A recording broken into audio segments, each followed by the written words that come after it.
Wednesday, I believe the 20th. Yeah, Wednesday the 20th. I'm working here in my shed on the 550 again. I have a couple of tires that are well, losing air slowly, so I just pulled one off to see what I could find. A little soapy water here. That's a good trick. Put some air in a tire. If it's completely flat, throw some soapy water on where it's blowing bubbles, and you know that's where the hole is. So I'm going to be fixing it with a plug. The patches, never really had much luck with patches. You always have to double them up on a truck tire anyway. Plugs always seem to work the best for me. So I got some Balkemp rope style plugs here. All you do is you get your little T-rasp file. Look at that air coming out of there. That noise in the background you hear, and that's my heater because it's it's cold and raw. 38 degrees, which doesn't sound cold, but the humidity and the wind around here is pretty bad. So anyway, you kind of work that in and out of there like so. Make the hole bigger. You don't make them smaller, you make them bigger. And oh, that one's busted. I guess that's no good. And that's another one of those raspy gizmos. But there's the tool. Ah, come on, focus in here. There's the tool you put the rope plug in. I'm going to try and put this camera here in a manner that I can show you. Oops.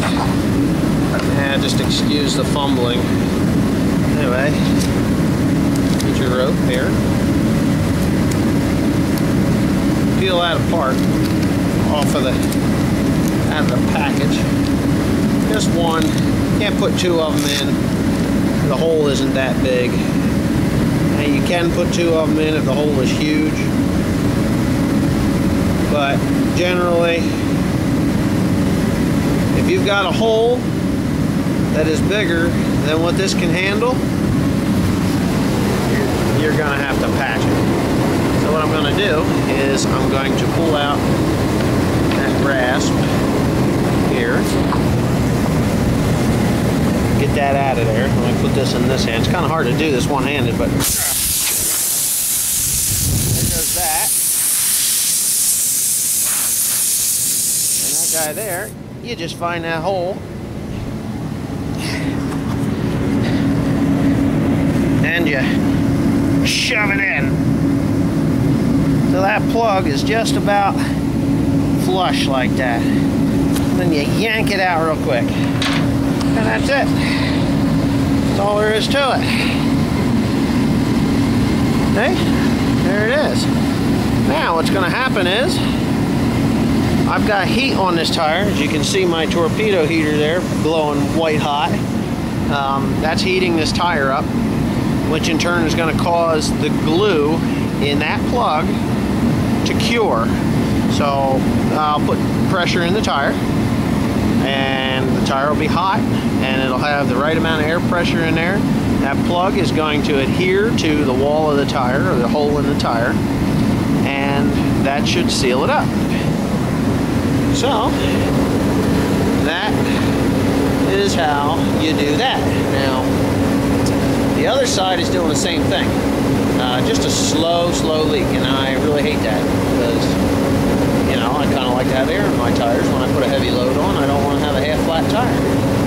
So anyway, that's what I've got here, and I'm going to, you know, trim that thing up a little bit with a pair of scissors so that it looks good. Here, maybe I'll do that right now. Pretty simple. Got my all-purpose thing here. There it is. Scissors. And the reason you trim it is so if you actually spin your tire, it won't pull the plug out, because that's the, I got my knife because the scissors wouldn't work. It's too warm. So I'm going to cut that off of there if I can. There it is.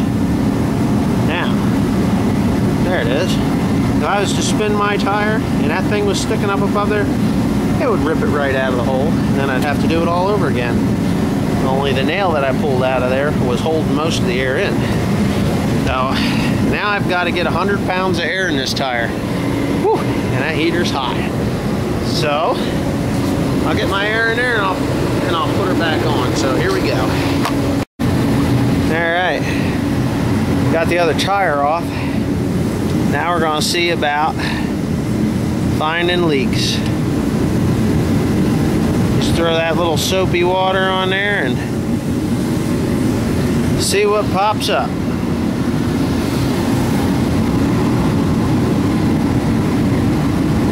I don't know what's going to pop up. Maybe nothing, who knows? Who the heck knows? Kind of a pain in the neck to do this one-handed, you know? I'd like to see some bubbles, you know? No? I don't see any bubbles. I don't see anything.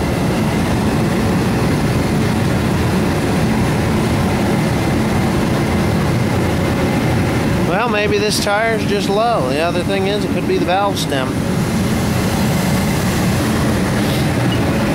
I mean, it still had like 30 pounds of air in it, which, you know, sounds like a lot, but for this truck, no, it's not.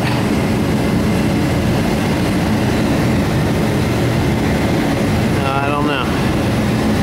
I'm thinking that maybe the valve stem's leaking. But anyway, we did the bubble test and didn't find any bubbles, so I'm just gonna have to keep my eye on that one. That one there is all fixed, so we're good. Oh, and as always, if you like my videos, please comment, rate, and subscribe. Leave any comments you want. I always like comments, so you know, just go ahead and leave them. Good, bad, or ugly, I don't care. I'll just get back to you if I can. Nothing too rude though. I really don't like rude comments. Just tell me if you think my videos are good or suck. That'd be alright.